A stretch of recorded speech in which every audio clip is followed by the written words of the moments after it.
Hey guys, welcome to my YouTube channel.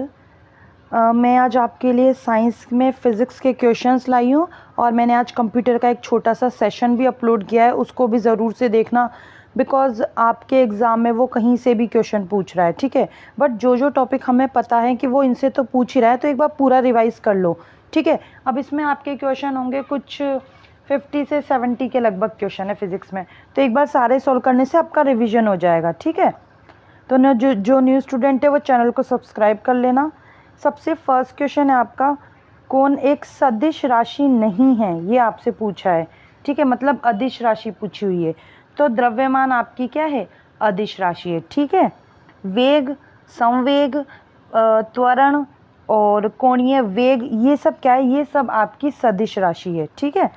कौन सी सदिश राशि है, अभी मैंने बताया आपको, वेग सदिश राशि है, ठीक है। वेग में सदिश राशि में कौन कौन सा आएगा, विस्थापन, ठीक है, वेग, त्वरण, बल, संवेग, आवेग, बलार्घूण, ठीक है। ये सब आपकी कौन सी है, सदिश राशि है। नेक्स्ट है आपसे ऊष्मा का एसआई मात्रक। देखो एसआई यूनिट से आपके क्वेश्चन आया था, ठीक है, तो फिर आपके आएगा, इसमें से भी क्वेश्चन बैठेगा इनमें से।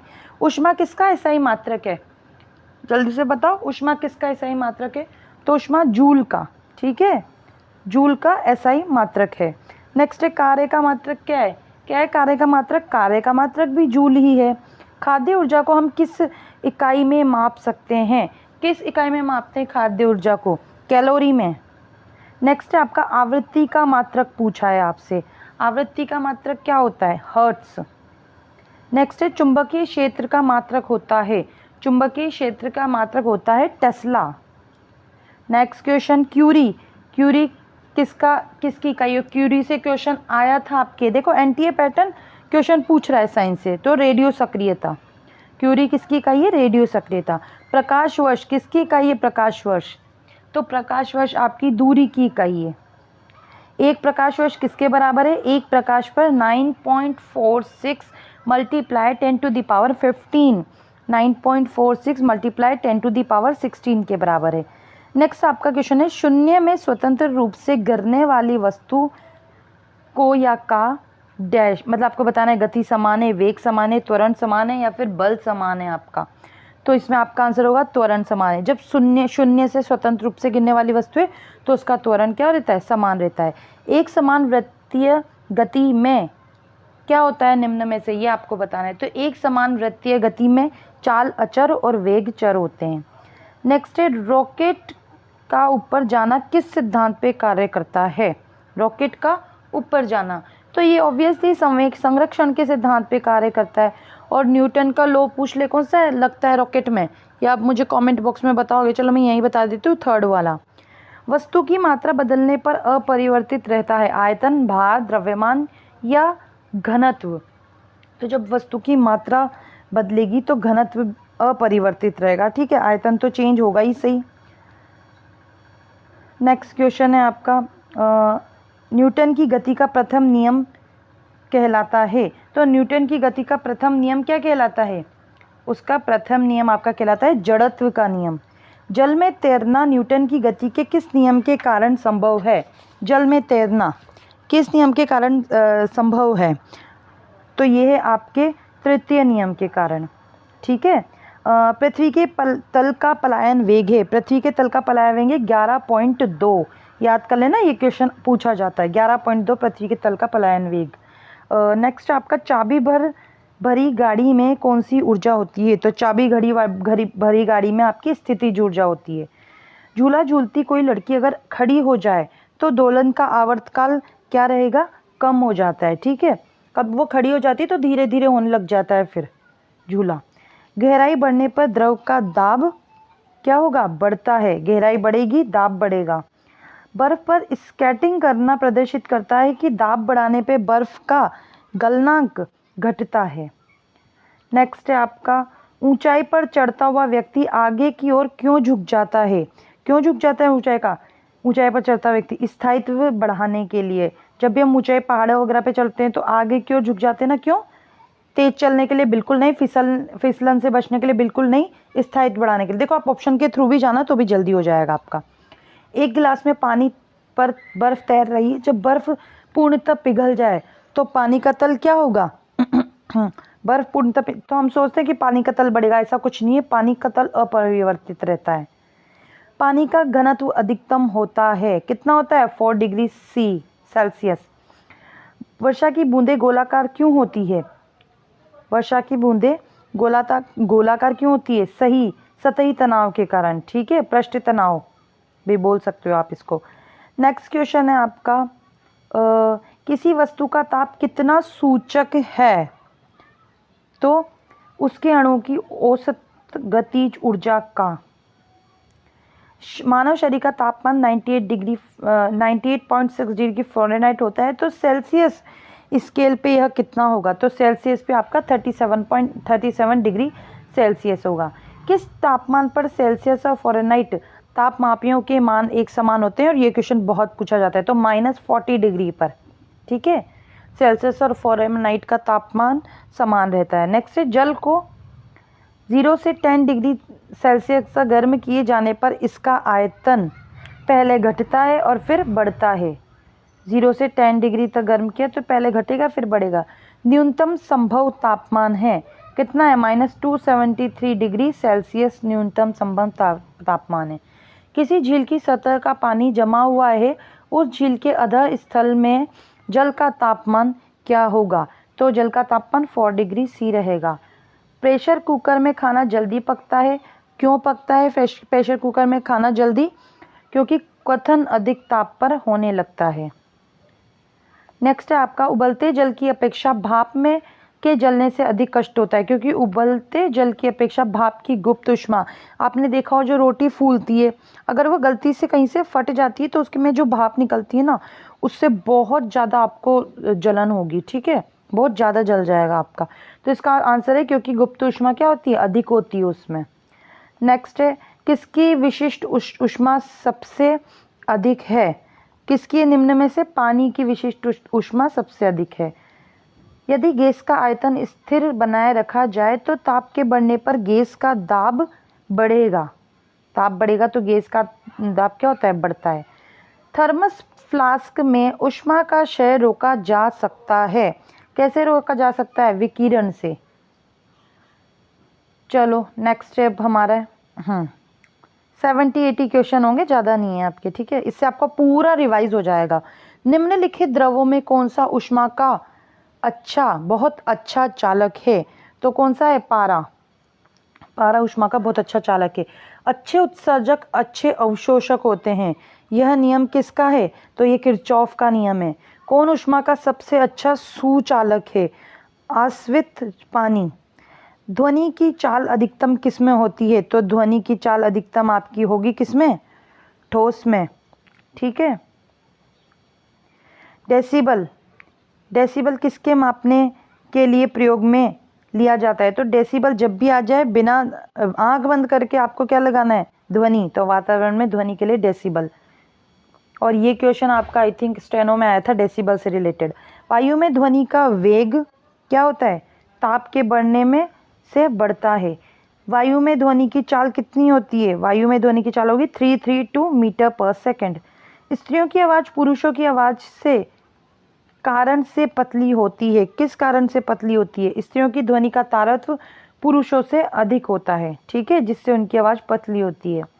श्रव्य परिसर में ध्वनि तरंगों की आवृत्ति क्या होती है? तो श्रव्य परिसर में ध्वनि तरंगों की आवृत्ति होगी 20 से 20,000 हर्ट्ज तक की। ध्वनि तरंगों की प्रकृति होती है, ध्वनि तरंगों की प्रकृति होती है अनुदैर्ध्य। निकट आती किसी रेलगाड़ी की सीटी की आवृत्ति या तीक्ष्णता बढ़ती है, ऐसा किस कारण होता है? किस कारण होता है ऐसा? डॉपलर प्रभाव के कारण, कि बर्नौली प्रमेय के कारण, डॉपलर प्रभाव के कारण होता है ऐसा। नेक्स्ट है आपका 40 नंबर का क्वेश्चन, सोनार। सोनार अधिकांशतः प्रयोग में लिया जाता है नाविक। ठीक है, सोनार आते नाविक लगा दो। ध्वनि तरंगे किसके कारण प्रतिध्वनि उत्पन्न करती है? किसके कारण प्रतिध्वनि उत्पन्न करती है? परावर्तन के कारण। रेडियो का समस्वरण स्टेशन उदाहरण है, तो ये अनुनाद का, समस्वरण अनुनाद का उदाहरण है। रडार की कार्यप्रणाली निम्न में से किस सिद्धांत पर आधारित है? तो रडार की कार्यप्रणाली रेडियो तरंगों का परावर्तन किस पर है? रेडियो तरंगों का परावर्तन। दाढ़ी बनाने के लिए काम में लाया जाता है। देखो उत्तल अवतल दर्पण से आपका क्वेश्चन बिल्कुल बनता है। तो अवतल दर्पण दाढ़ी के लिए अवतल दर्पण। मोटर कार में पीछे के दृश्य को देखने के लिए कौन सा दर्पण होता है? अगर पीछे के दृश्य बोले तो क्या लगाना है? उत्तल, मतलब वो साइड ग्लासेस होता है ना, उसकी बोल रहा है, ये उत्तल दर्पण होगा। नेक्स्ट है, किस अंतरिक्ष यात्री को आकाश का रंग, किसी अंतरिक्ष यात्री को आकाश का रंग कैसा दिखाई देता है? कैसा? उसको तो काला दिखाई देगा अंतरिक्ष यात्री को। तो प्रकाश के विकिरण की प्रकृति कैसी होती है? तो उसके विकिरण की प्रकृति होती है तरंग एवं कण दोनों के समान। नेक्स्ट है, प्रकाश का वेग अधिकतम होता है। कहाँ पे अधिकतम होता है प्रकाश का वेग? निर्वात में। नेक्स्ट आपका, प्रकाश का रंग किस प्रकार की तरंग है? प्रकाश का रंग है अनुदैर्ध्य अनुप्रस्थ दोनों। माध्यम में तापमान में वृद्धि के साथ प्रकाश की गति होती है अपरिवर्तित। प्रकाश की गति है कितनी है प्रकाश की गति? तो प्रकाश की गति 3 × 10⁸ मीटर पर सेकेंड। मृग मरीचिका जैसी घटना का कारण है। मृग मरीचिका से क्वेश्चन आया था आपका, तो ये पूर्ण आंतरिक परावर्तन है।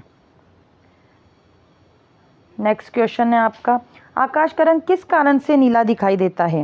देखो अपवर्तन परावर्तन से क्वेश्चन आया है, तो प्रकीर्णन के कारण आकाश का रंग नीला दिखाई देता है। वायुमंडल में प्रकाश के विसरण का कारण है, तो उसके विसरण का कारण है धूल कण। किस रंग के प्रकाश का अपवर्तनांक सबसे कम होता है? लाल का अपवर्तनांक सबसे कम होगा। लाल कांच को अधिक गर्म करने पर वह दिखाई देगा। अगर लाल कांच को अधिक गर्म करोगे तो वो हरा दिखाई देगा आपको। नेक्स्ट क्वेश्चन है, यदि एक व्यक्ति दो समतल दर्पण को 60 डिग्री कोण पर रखे हैं के बीच खड़ा हो, तब उसे कितने प्रतिबिंब दिखेंगे? तो उसे कितने प्रतिबिंब दिखेंगे? 5। इंद्रधनुष का निर्माण कैसे होता है? इंद्रधनुष का निर्माण होता है आपका अपवर्तन तथा प्रकाश के पूर्ण आंतरिक परावर्तन से। 1.5 मीटर लंबे व्यक्ति को अपना पूर्ण प्रतिबिंब देखने के लिए आवश्यक दर्पण की न्यूनतम लंबाई होगी, तो उसकी न्यूनतम लंबाई होगी 0.75 मीटर। दूर की वस्तुओं का निरीक्षण करने के लिए किस प्रकाशिक यंत्र का उपयोग किया जाता है? किसका यूज किया जाता है दूर के लिए? दूरदर्शी का यूज किया जाता है। निकट दृष्टि दोष से पीड़ित व्यक्तियों के चश्मे में प्रयोग किया जाता है। कौन सा लेंस आता है, कौन सा लेंस होता है निकट दृष्टि दोष के लिए? तो उनका होता है अवतल। देखो ये निकट, तो जिसका बड़ा अवतल, अवतल 4 अक्षर का है और ये 3 अक्षर का है। उसी तरीके से अगर आपसे दूर का पूछ ले तो उत्तल आ जाएगा, ठीक है। निकट और दूर में निकट बड़ा मतलब बड़ा 3 सब शब्द है ना, तो जो उत्तल अवतल में जिसमें ज़्यादा शब्द है वो आएगा। देखो कंफ्यूज नहीं होना है, अपना तरीका रखो याद रखने का। निकट के लिए अवतल। तड़ित चालक बनाए जाते हैं तांबे के, ठीक है। तड़ित चालक तांबे के बनाए जाते हैं। बिजली के बल्ब का फिलामेंट किस तत्व का होता है? तो याद रखना टंगस्टन का होता है। कौन सा पदार्थ विद्युत का सबसे अच्छा चालक है? तो चांदी विद्युत का सबसे अच्छा चालक है। नेक्स्ट है आपका फ्यूज तार की विशेषता होती है। फ्यूज तार की क्या विशेषता होती है? उच्च प्रतिरोध निम्न गलनांक। उच्च प्रतिरोध निम्न गलनांक। बिजली के फ्यूज का तार किससे बना होता है? तो बिजली के फ्यूज का तार आपका टिन और शीशे की मिश्र धातु से बना होता है। ये क्वेश्चन आया था। टिन और शीशे की मिश्र धातु से बिजली के फ्यूज का तार बना होता है। एक कार बैटरी में प्रयुक्त विद्युत अपघट्य होता है सल्फ्यूरिक अम्ल। शुष्क सेल है, प्राथमिक सेल शुष्क सेल है। लोहे के ऊपर जंग की परत चढ़ाने को क्या बोलेंगे? उसको बोलेंगे अपन गैल्वेनाइजेशन। नेक्स्ट है इन्वर्टर एक ऐसा यंत्र है। कौन इन्वर्टर कैसा यंत्र है? किसको चेंज करता है? डीसी को एसी में चेंज करता है। घरों में पंखा, बल्ब आदि उपकरण किस क्रम में लगे होते हैं? ये क्वेश्चन पूछा जाता है, तो याद रखना समानांतर क्रम में। एक स्वतंत्र रूप से लटका हुआ चुंबक सदैव ठहरता है, तो सदैव उत्तर दक्षिण की ओर ठहरता है। कहाँ? ऐसे उत्तर दक्षिण की ओर दिशा में ठहरता है। स्थायी चुंबक बनाए जाते हैं। किसके बनाए जाते हैं स्थायी चुंबक? तो स्थायी चुंबक इस्पात के। नेक्स्ट है आपका विद्युत धारा का चुंबकीय प्रभाव सर्वप्रथम अवलोकित किया गया ऑरेस्टोड द्वारा। ऑरेस्टोड द्वारा विद्युत धारा का चुंबक के प्रभाव सर्वप्रथम अवलोकित किया गया। अनुचुंबकीय पदार्थ कौन सा है निम्न में से? तो एल्यूमिनियम, ऑक्सीजन और एल्यूमिनियम, सोडियम, तीनों कौन से हैं? अणुचुंबकीय पदार्थ है। विद्युत चुंबकीय सिद्धांत का प्रतिपादन किसने दिया था? तो इसका प्रतिपादन दिया था फैराडे ने, विद्युत चुंबकीय सिद्धांत का।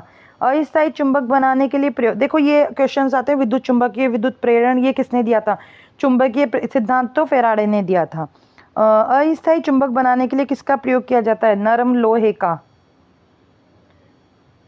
नेक्स्ट आपके लास्ट 4-5 क्वेश्चन है, एक सेकेंड इधर है।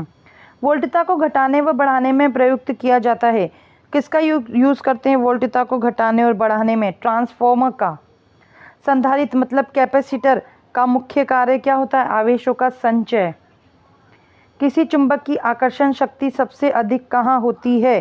तो दोनों किनारों पे होती है सबसे अधिक किसी चुंबक की आकर्षण शक्ति। परमाणु बम का सिद्धांत किस पर आधारित है? तो ये नाभिकीय विखंडन पर आधारित है। फिर आपका लास्ट क्वेश्चन है, माइक्रोफोन का आविष्कार किसने किया था? माइक्रोफोन का आविष्कार किया था ग्राहम बेल ने। पूरे 90 क्वेश्चन थे, पूरा आपका इसमें फिजिक्स कवर हो चुका है। और कल मैं आपके केमिस्ट्री के भी ले आऊँगी और बायो के भी ले आऊँगी, कल क्या आज ही ले आऊँगी, केमिस्ट्री बायो, ताकि आपका पूरा रिवाइज हो जाएगा। और मैंने कॉन्स्टिट्यूशन के भी करवा दिए हैं। ठीक है, तो वीडियो को शेयर करना। मिलते हैं नेक्स्ट वीडियो में। Till then keep learning, keep revising. Bye bye.